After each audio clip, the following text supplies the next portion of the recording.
السلام علیکم ناظرین، آج میں آپ کو بتاؤں گی امریکہ کا ایک واقعہ۔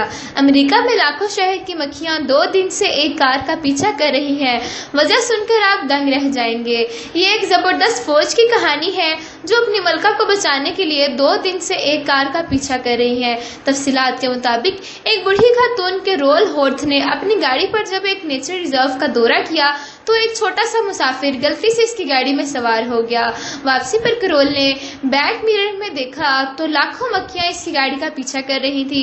بعد ازاں وہ ہاورڈ فارسٹ مغربی ویلز میں شاپنگ کے لیے گئی۔ واپس آئی تو انہوں نے ان کی گاڑی کے ارد گرد لاکھوں مکھیوں نے منڈلانا شروع کر دیا، لیکن کرول نے اس بات کا زیادہ نوٹس نہیں لیا۔ کچھ دیر بعد جب انہوں نے دوبارہ ایک جگہ کار پارک کی اور واپس آئی تو مکھیاں کار کے اوپر بیٹھی ہوئی تھی، جس پر انہوں نے نیشنل پارک رینجرز کو بلوایا، جنہوں نے ان مکھیوں کو ڈبوں میں بند کر کے واپس نیشنل پارک میں چھوڑ دیا۔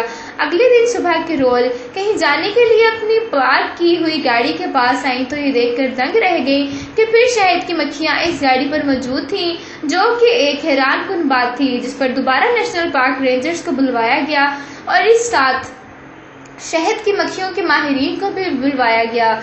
ماہرین نے تحقیقات کے بعد کہا کہ یہ بڑی حیرت کی بات ہے، کیونکہ انہوں نے اپنی زندگی میں ایسا انوکھا واقعہ نہیں دیکھا، اور انہوں نے یہ خدشہ ظاہر کیا کہ شہد کی ہمیشہ مکھیاں ملکہ مکھی کی پیروی کرتی ہیں۔ ممکن ہے ملکہ مکھی گاڑی کے اندر ہو، جس کی وجہ سے شہد کی مکھیوں کی فوج اس گاڑی کا پیچھا کر رہی ہے۔ نیشنل رینجرز دوبارہ مکھیوں کو جنگل چھوڑ آئے ہیں اور آج گاڑی میں سے ملکہ مکھی کی تلاش کی جا رہی ہے۔